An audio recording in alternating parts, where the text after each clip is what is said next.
The river that remembers. In Brazil, people talk about the river like it's alive. Not in the poetic way tourists do. Not in the nature is beautiful way. In the way you talk about an old neighbor who notices everything and never forgets who owes what. I was visiting a friend's family near a small town where the forest pressed close and the roads became narrow, and everyone measured distance in time instead of kilometers. It's 20 minutes, they'd say, even if you asked how far. My friend's uncle Paulo worked with boats. Not fancy tours, just small transport and fishing. On my second night, after dinner, he sat with me outside as the air filled with insects and the dark got thick. "You like stories?" he asked in Portuguese. "I do," I said. "Especially scary ones." Paulo's smile didn't reach his eyes. "Then don't swim in the river," he said. I laughed, thinking it was a joke. "Because of piranhas?" "Because the river remembers," he said. He told me about a bend upstream where the current slowed and the water turned darker. People avoided it. Even the fish avoided it. A boy had drowned there years ago, and ever since, the river had been hungry. "Hungry for what?" I asked. Paulo tapped his chest. "For what belongs to it." The next day, of course, curiosity did what it always does. It made me stupid. The town was hot, sticky, and loud with birds. Around noon, my friend Anna suggested we go to a nearby swimming spot, a shallow place where families gathered, safer than the river bend Paulo warned about. "It's fine," she insisted. "Paulo is dramatic." I told myself we weren't going to the bend. Just a normal place, a normal swim. We drove down a dusty road and parked where the trees opened up. The water looked calm, brown-green, with sunlight glittering on the surface. Kids splashed near the shore. Women sat on rocks talking. A man grilled meat nearby. It felt safe. Still, as I stepped closer, I noticed something odd. A line of small sticks planted in the mud near the water's edge, like someone had marked a boundary. Anna saw me looking. "Old people thing," she said. "They say don't cross that line." I raised an eyebrow. "And you do anyway?" Anna grinned. "Of course." We swam for an hour. The water was warm, the current gentle, the world felt normal. Then, while I floated on my back, I heard a sound. A voice calling my name. At first I thought it was Anna joking. But her voice was behind me, nearer the shore. I looked around. Nobody was calling me. The voice came again, quieter this time, like it was speaking from under the water. My name. Clear. I tensed. "Did you hear that?" I asked Anna. She frowned. "Hear what?" I tried to laugh it off. "Nothing. Just thought someone called me." Anna shrugged and swam away, splashing water at me. I told myself it was my imagination. But after that, I couldn't shake the feeling that the water was listening. The next day, Anna was busy, so I went alone to sit by the river with my notebook. I told myself I just wanted to write. I didn't plan to swim. The same spot was quieter now. Fewer people, the sun lower, the air thicker. The line of sticks was still there. Some of them were crooked, as if something had bumped them from the waterside. I sat on a rock and wrote a few sentences. Then I heard it again. My name, from the river. This time, I stood up. The surface of the water was smooth, except for one small circle of ripples near the middle, like someone had dropped a pebble. But no one had. The ripples spread, then stopped. Then they formed again, in the same place, as if something beneath the surface was tapping upward. A childish thought popped into my mind. Knock, knock. I backed away from the water. The ripples followed me, shifting closer to shore, always aligned with where I stood, as if the river was tracking my position. My heartbeat pounded in my ears. I turned and walked away fast, not wanting to run and look foolish. Behind me, the water made a soft slapping sound, like a hand against a surface. That night, at dinner, I told Paolo what happened. Anna rolled her eyes. "He's scaring you." Paolo didn't laugh. He set his fork down slowly. "Did it call you by name?"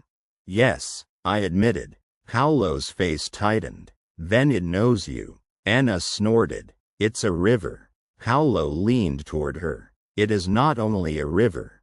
He turned back to me. "Did you cross the Styx?" I hesitated. "Not today." "But you did yesterday," he said, not asking. I stared at my plate. "Maybe. A little." Paolo's jaw clenched. "Those sticks are there to remind people. Don't give the river a piece of you." "A piece of me?" I asked, confused. Paolo gestured at my hands.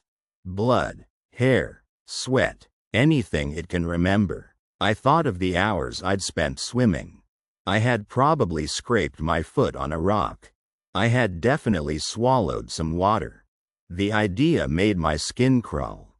"What happens if it remembers you?" I asked. Paolo's voice dropped. "Then it calls you back." That night, I woke up to dripping. Not from the ceiling, not from the sink, from my bedroom floor. I sat up and saw water spreading in a thin sheet across the tiles, glistening in the moonlight. It smelled like river mud.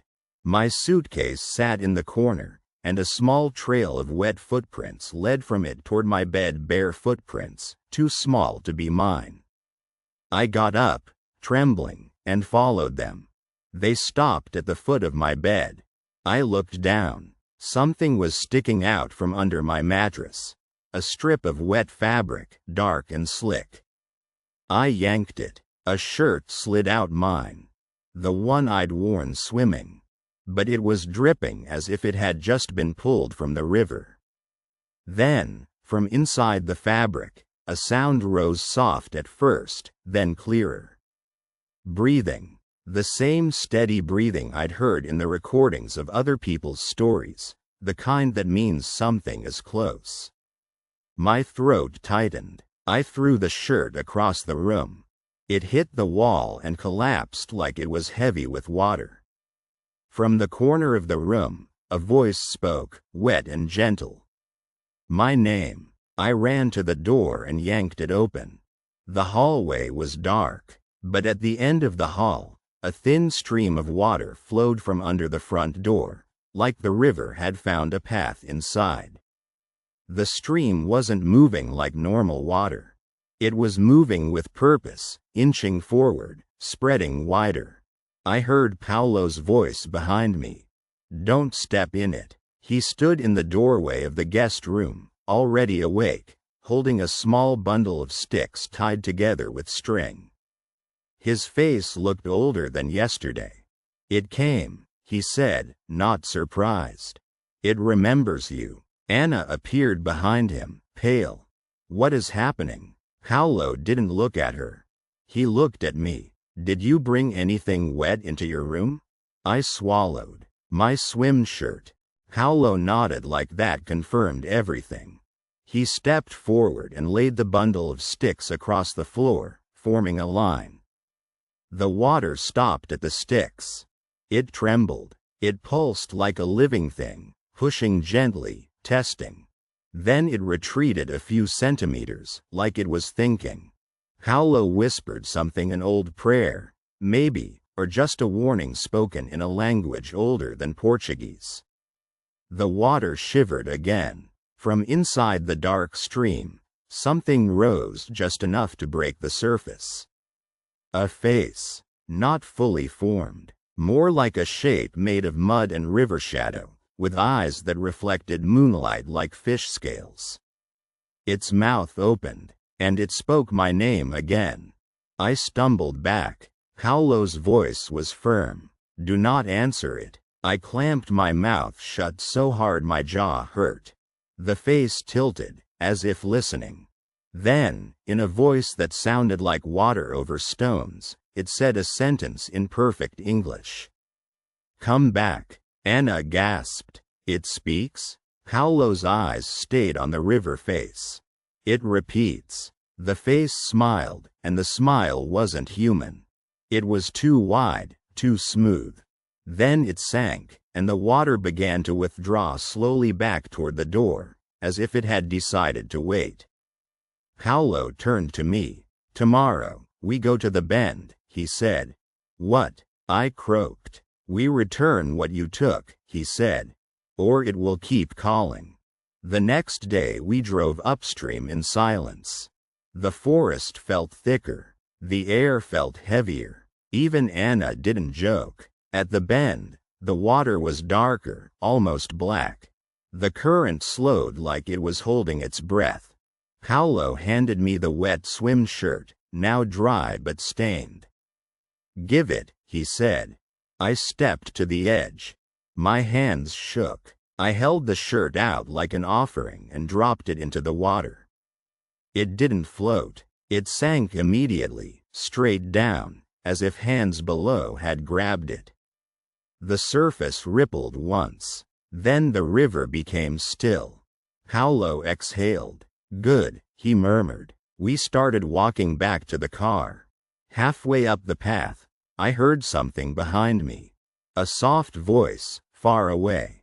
My name. I didn't turn. I didn't answer. I kept walking. But the voice followed, moving with us, whispering from between the trees, from under the leaves, from inside the air. "Come back," over and over. And I understood then what Paolo meant. The river doesn't forget. It doesn't forgive. It just waits, patient as water, until you're tired enough to listen.